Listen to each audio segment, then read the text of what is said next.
Amber Heard, if she loses, Megapint of fury. Well, after that dramatic introduction showing numerous faces of Amber Heard, we have to pose the question. What if she loses this trial? Will we see a Megapint of fury? You're aware that I have analysed Amber Heard and established through a comprehensive consideration of the evidence showing her behaviours over a sustained period of time that she is a narcissist. I've also established what type she is, and if you'd want the lowdown and detail on that, all you need to do is become a channel member of this glorious channel or pop over to the Knowledge Vault and you can purchase it as a standalone purchase. Heard, of course, was sued by Depp, and therefore she had to defend herself against the claim.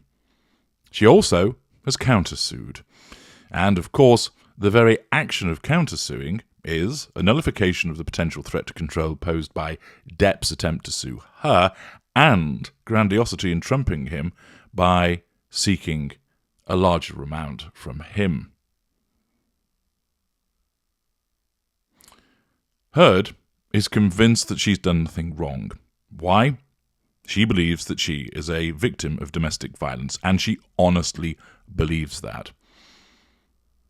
Of course, it may well be the case that she is, and therefore her narcissism has utilised the truth that she is actually a victim of domestic violence. The evidence, to my mind, doesn't support that. Instead, it demonstrates more that she is the instigator of that violence towards Depp, that she, as a consequence of repeated threats to her control, responded with a combination of heated ignited fury and cold ignited fury. This is commensurate with the type of narcissist that she is. Her status as a narcissist is one that utilizes an intermittent facade and uses both heated fury and cold fury in order to assert control over victims and draw fuel from them. When the claim was brought against her, that threatened her sense of control. Her narcissism will have ignited her fury to cause her to feel furious about what Depp was doing, to feel indignant, to feel that it was completely unwarranted because her op-ed that she wrote, she had absolute conviction in. She believes that she is a victim of domestic violence. And even though the evidence doesn't support that, that doesn't matter, because in her world, her perception is that she's the victim. Her narcissism has caused her to believe that she is the victim, that Depp is the perpetrator, in order to enable her to seek those prime aims of control, fuel, character traits, and residual benefits. So in the instances of when the arguments were occurring between the two, when she was lashing out at him, when she was name-calling him, when she was hitting him, she deemed all of that was appropriate because, quite simply, he deserved it. Her narcissism will have convinced her that he, as the instigator, merited being assaulted physically and verbally, having things thrown at him, having poo popped in the bed, and all the other things unsavoury that have been referred to in this trial. She does not sit there and think, I know he's the victim, but fuck it, I'll tell a load of lies. Not at all. Her lies are her truth. They have to be. If she had any insight that she was telling lies, there would be hesitation. Her responses would be too slow. She wouldn't get the control that is necessary. She wouldn't be as accomplished at drawing the fuel. And therefore her narcissism must convince her, through the different world lens that it creates for her, that she is right, that Depp is wrong, that she's telling the truth, that he is a liar, that he's the instigator of intimate partner violence, and she is on the receiving end. Accordingly, when she wrote that op-ed, she did so to assert control over Depp and also over a wider readership. Her narcissism drove her to do it to receive fuel. It may well be, of course, that she also wrote it because someone had challenged her in terms of suggesting that she was a problem in the relationship, and her response to nullify that threat to control was to write an op-ed saying, "Look at all these horrible people picking on me, I've incurred society's wrath," and therefore she writes the op-ed. This also, of course, demonstrates the nullification of that threat to control, but it also demonstrates this. It shows the collateral consequences of the type of narcissist that she is. A more savvy narcissist may well have thought, so, the chattering classes are muttering about me, so what? They're beneath me, they're just the hoi polloi. I'm up here in the rarefied stratosphere. I'm famous, I'm wealthy, I'm far better than they are. I will just assert control through the implementation of withdrawal. An aware narcissist of a greater evolution would respond in such a way, basically sneering at those beneath them, getting on with other things which are far more important than tackling what the chattering classes have to say about them.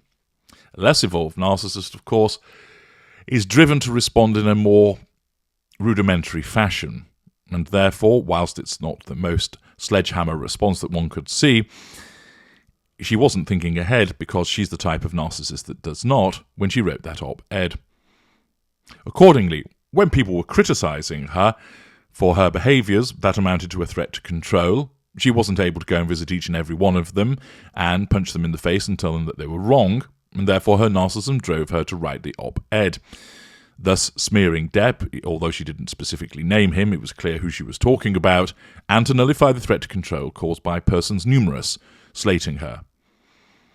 Of course, the collateral consequence of that was that it offended Depp, and he brought legal proceedings against her. The bringing of those legal proceedings was a threat to her control, and she had to deal with that by defending them and then also seeking to go one better by trumping him and suing him on the basis of suggesting that there's some concerted campaign of harassment and unsavoury behaviours towards her.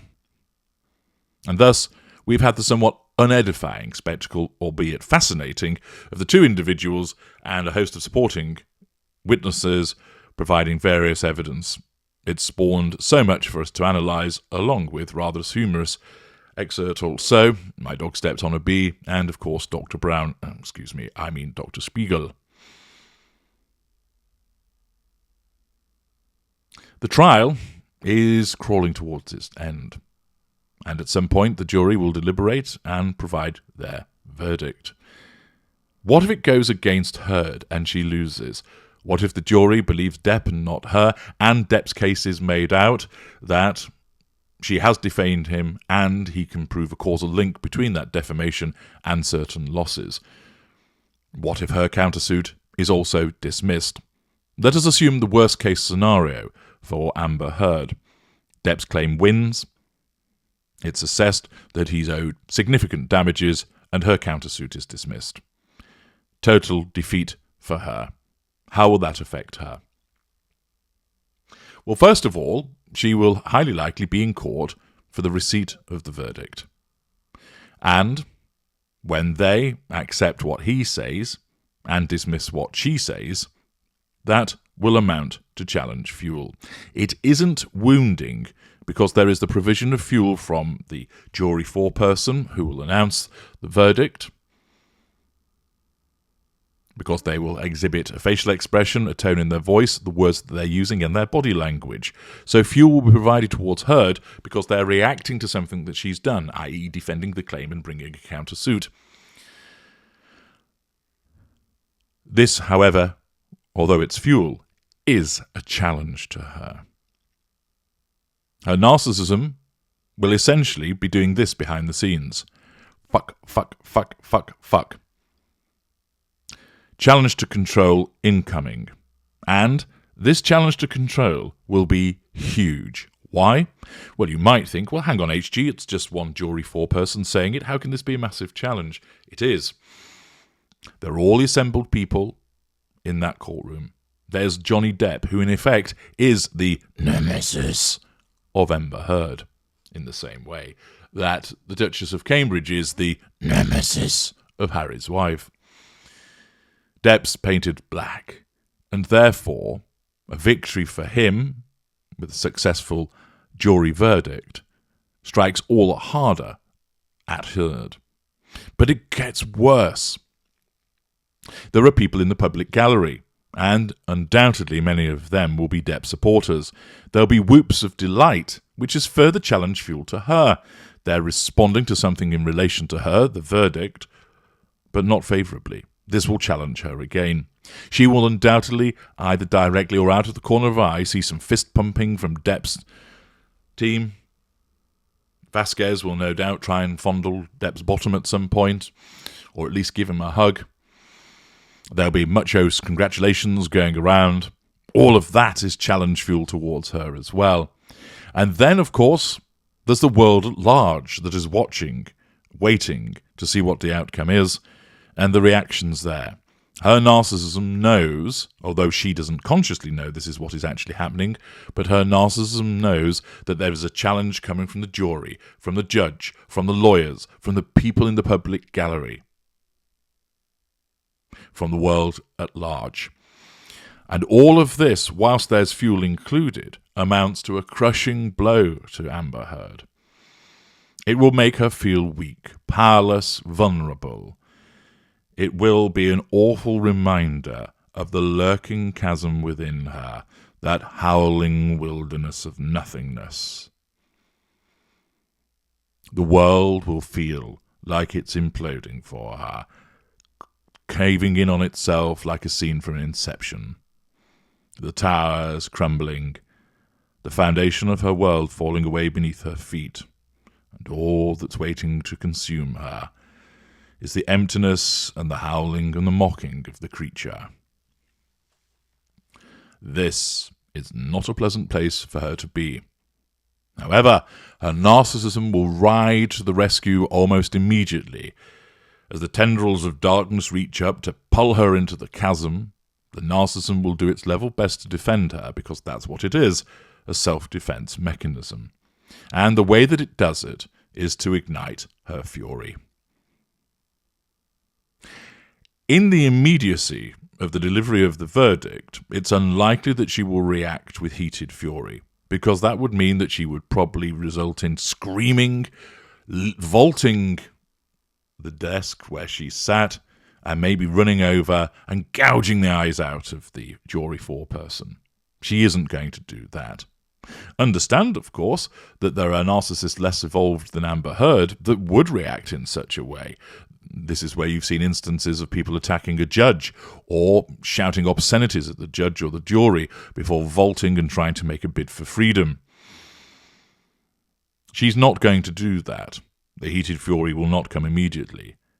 Instead, the cold fury will come. The narcissism will remind her that she's a good person, that the jury are idiots, and that they've somehow been nobbled, that they didn't understand, that this is not fair, but it's not her fault. She did nothing wrong.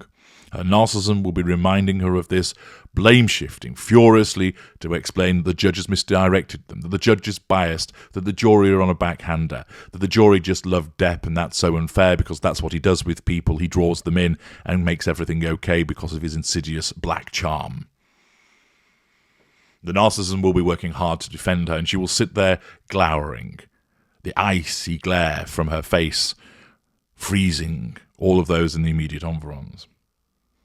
She will undoubtedly then receive some positive fuel by way of commiserations from her legal team. Possible hugs from them, pats on the back, reassurances from her supporters. That will offset the plummeting fuel level caused by the challenge that she has received. It will also provide her with a degree of validation with regard to her position. In that immediacy, she's likely then to assert control by withdrawal, if she's able to, leaving the courtroom. If she's not, because there are other matters that need to be decided, that there are further directions from the judge with regard to perhaps deciding on other matters.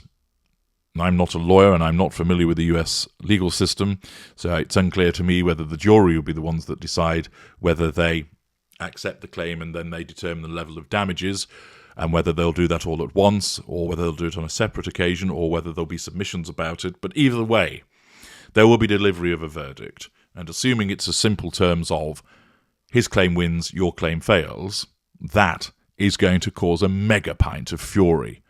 But in the immediacy, it will be cold fury that pours from her. Thereafter, once she's away from the television cameras and the public gaze, the heated fury will come. She will explode behind the scenes, cursing, ranting, raving, about Depp to her minions, blaming the lawyers. She may well go off at them directly or about them to her coterie members. The heated fury will come forth, because the repeated reminder of her defeat will remain looming large because of what she sees on social media, what people are saying. They will keep bringing it up. And each time it's brought up, it's a new challenge to her, and her narcissism must defend her.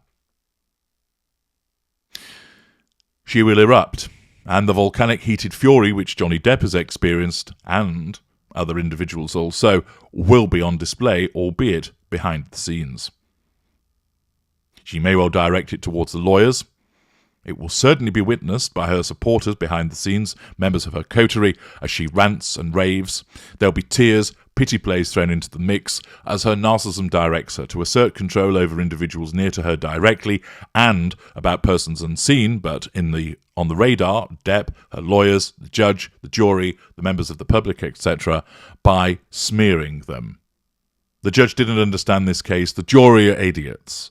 She'll rant and she'll rave. He's done it again. How will they not believe me? Why do they always believe him? A megapint of fury, heated fury, will come forth. If the outcome goes against Amber Heard, so that her claim is dismissed and Depp succeeds against her, irrespective of the level of damages, but the simple fact of his claim succeeding and hers being dismissed mean the jury believe him and not her, this amounts to challenge fuel. And because of the scope and width of all of this, the outcome will be an initial megapint of cold fury, followed by many megapints of heated fury behind the scenes. I'm H.G. Tudor. Thank you for listening.